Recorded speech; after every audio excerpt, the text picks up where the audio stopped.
250 miles above the Earth. February 1997. Aboard the Russian space station Mir, 6 men are finishing dinner in the core module, floating around a table with fresh apples and lemons. The first fruit some of them have smelled in months. The station is crowded, so tonight, like every night this month, someone has to burn a candle. Not for light, for air. A metal canister the size of a fat spray can, packed with a chemical that gives off oxygen as it slowly burns. A crewman glides into the next module, slots a fresh one into the generator, and starts it. And instead of a gentle glow, the canister spits, flares, and turns into a blowtorch.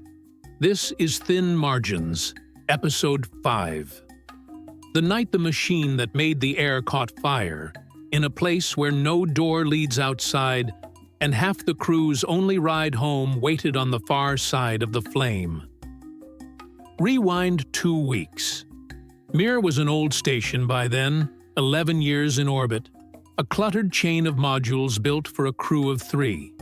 In February, a new crew arrived while the old crew was still aboard, a handover, and for 3 weeks, 6 men shared the house.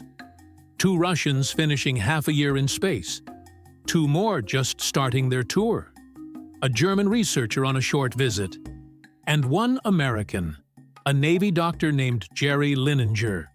6 pairs of lungs was more than the station's main oxygen machine could feed, so the crew leaned on a backup.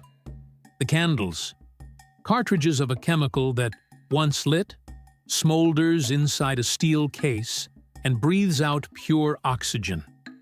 1 candle burned meant a day of air for 1 man, the same trick that feeds the yellow masks on an airliner. Crews had burned them for years without trouble. The machine was ordinary. That is what made the night feel safe. The canister should have smoldered quietly inside its steel case. Instead, something inside it let go. A flame 2 to 3 feet long roared out of the generator, throwing sparks and bits of molten metal across the module, globs of burning steel splattering against the far wall. And this fire could not be starved, because the canister was making its own oxygen. It had everything it needed. Then came the smoke. On Earth, smoke rises, and you crawl beneath it. In orbit, there is no up for it to go.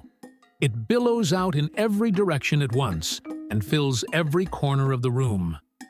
The American had watched fires burn his whole life and said he had never seen smoke move like this, 10 times faster than he expected. Within moments, 6 men in a metal house could not see their own hands. Mir carried 2 lifeboats, 2 Soyuz capsules docked at opposite ends of the station. 3 seats each. The flame was burning in the passage that led to one of them. 6 men. 3 reachable seats. If the fire could not be put out, half the crew had a ride home, and half the crew did not. Nobody said it out loud. Everybody knew the arithmetic. The commander ordered the reachable lifeboat readied for evacuation, and the crew moved like a drill team. No shouting, no shoving, each man to a task. And in the middle of the smoke, 1 crewman pulled himself to a computer and started printing, page by page, the instructions for an emergency return to Earth. Because the plans for riding the lifeboat home existed nowhere on paper, he stood in a burning building, printing the fire escape map. The station kept respirator masks on the walls for exactly this moment. The American tore the first one free, activated it, breathed in, and got nothing. A dead mask in solid smoke. Earth instinct told him to duck low for a pocket of clean air. There was no low. The smoke was everywhere, wall to wall. Another crewman saw him struggling and helped him wrestle a second mask off the far wall. He breathed in. This one worked. Then, the extinguishers. Some were still bolted to the walls with launch clamps that should have been removed years earlier. and in the choking dark the crew went for tools to cut their own fire gear loose. One extinguisher they freed turned out to be a dud. Every margin they reached for that night had quietly rusted shut. Except one. Each other. The station commander took the fire himself.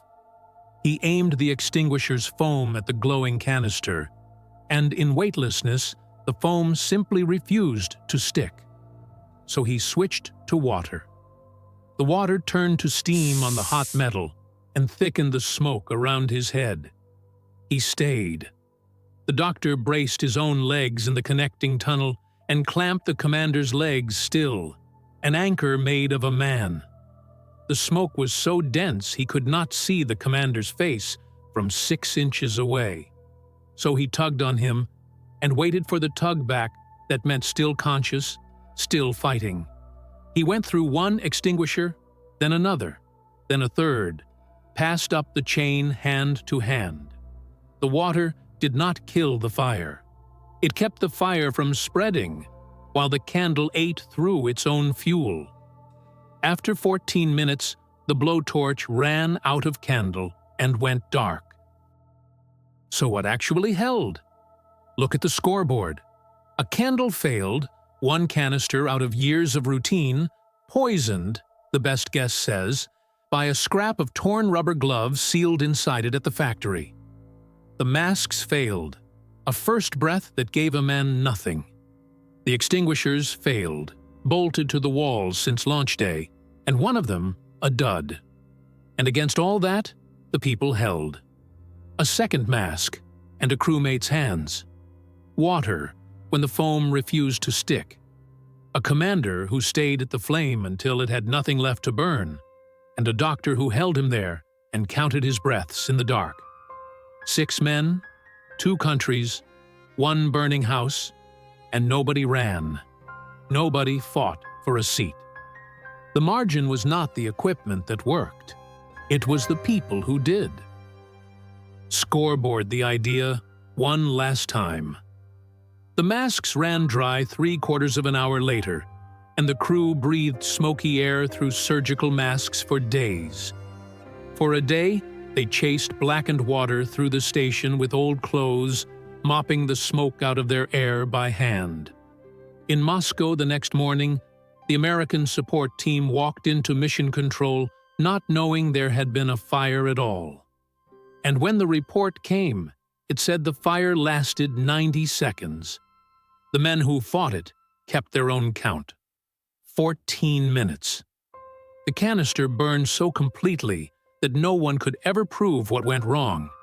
And the candles, rebuilt and rechecked, went on to fly aboard the International Space Station, where they burn to this day. A spin, a hatch, a hole, and now a fire. The first catalog of thin margins is complete, but the margins never close. Next time, a new close call. This was Thin Margins on the Quantum Files. If you want the next close call when it lands, subscribe to the Quantum Files. The margins are thin.